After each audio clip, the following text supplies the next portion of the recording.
भारतीय संविधान की प्रस्तावना एक संक्षिप्त परिचयात्मक वक्तव्य है जो संविधान के मौलिक सिद्धांतों और उद्देश्यों को रेखांकित करता है। इसे भारतीय संविधान को समझने की कुंजी माना जाता है और यह संविधान के सबसे महत्वपूर्ण भागों में से एक है।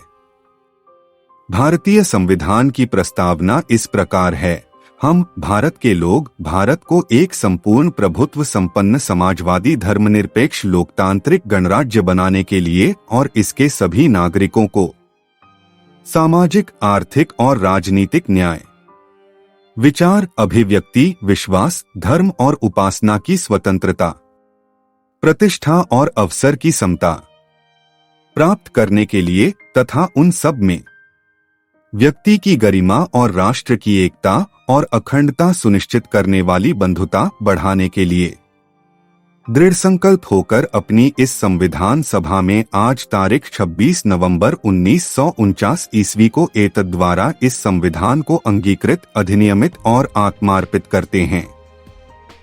प्रस्तावना की शुरुआत हम भारत के लोग वाक्यांश से होती है।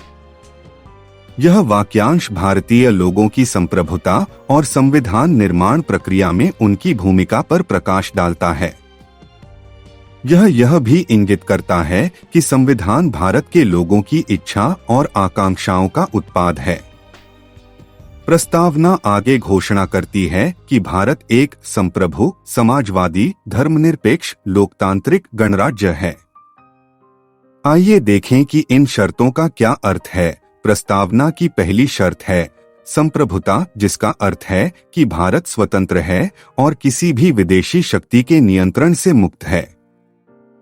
भारत की अपनी सरकार, संविधान और कानून हैं और यह अन्य देशों के हस्तक्षेप के बिना अपने निर्णय ले सकता है।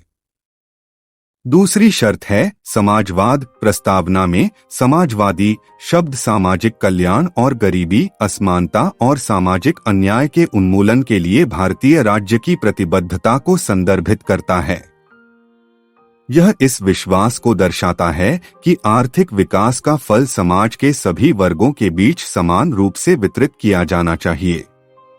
तीसरी शर्त धर्मनिरपेक्षता है। इसके मुताबिक भारत एक धर्मनिरपेक्ष देश है, जिसका अर्थ है कि राज्य किसी विशेष धर्म का प्रचार या समर्थन नहीं करता है।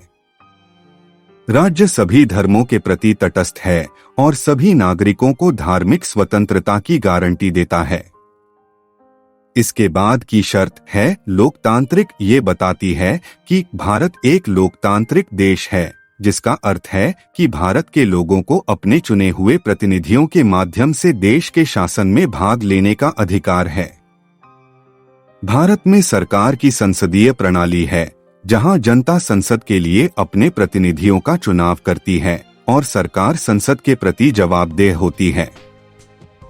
और आखिरी शर्त है गणतंत्र। भारत एक गणतंत्र है, जिसका अर्थ है कि राज्य का प्रमुख एक वंशानुगत सम्राट नहीं है, बल्कि लोगों का एक निर्वाचित प्रतिनिधि है। भारत का राष्ट्रपति राज्य का प्रमुख होता है और एक निर्वाचक मंडल द्वारा चुना जाता है, जिसमें संसद और राज्य विधानसभाओं के सदस्य शामिल होते हैं। प्रस्तावना संविधान के उद्देश्यों को भी सूचीबद्ध करती है। इन उद्देश्यों में शामिल हैं: प्रस्तावना का पहला उद्देश्य न्याय है, जिसका मतलब है संविधान का उद्देश्य भारत के सभी नागरिकों को सामाजिक, आर्थिक और राजनीतिक न्याय प्रदान करना है। यह सभी प्रकार के भेदभाव को समाप्त करने और समानता को बढ़ावा देने का प्रयास करता है।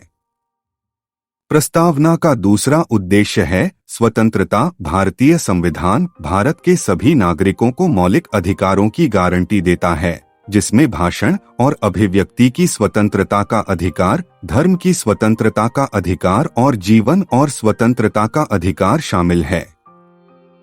प्रस्तावना का अगला जरूरी उद्देश्य है समानता। संविधान का उद्देश्य भारत के सभी नागरिकों को उनकी जाति, लिंग, धर्म या अन्य कारकों की परवाह किए बिना स्थिति और अवसर की समानता सुनिश्चित करना है। और चौथा और आखिरी उद्देश्य है भाईचारा। संविधान भाईचारे की भावना और भारतीय लोगों की एकता को बढ़ावा देता है। यह भारत के विविध लोगों के बीच राष्ट्रीय पहचान की भावना पैदा करना चाहता है। अंत में भारतीय संविधान की प्रस्तावना एक संक्षिप्त और शक्तिशाली कथन है जो संविधान के मूल सिद्धांतों और उद्देश्यों को रेखांकित करता है। यह भारत के लोगों की आकांक्षाओं और मूल्यों को दर्शाता है और देश के लोकतांत्रिक और धर्मनिरपेक्ष ताने बाने की नींव रखता है।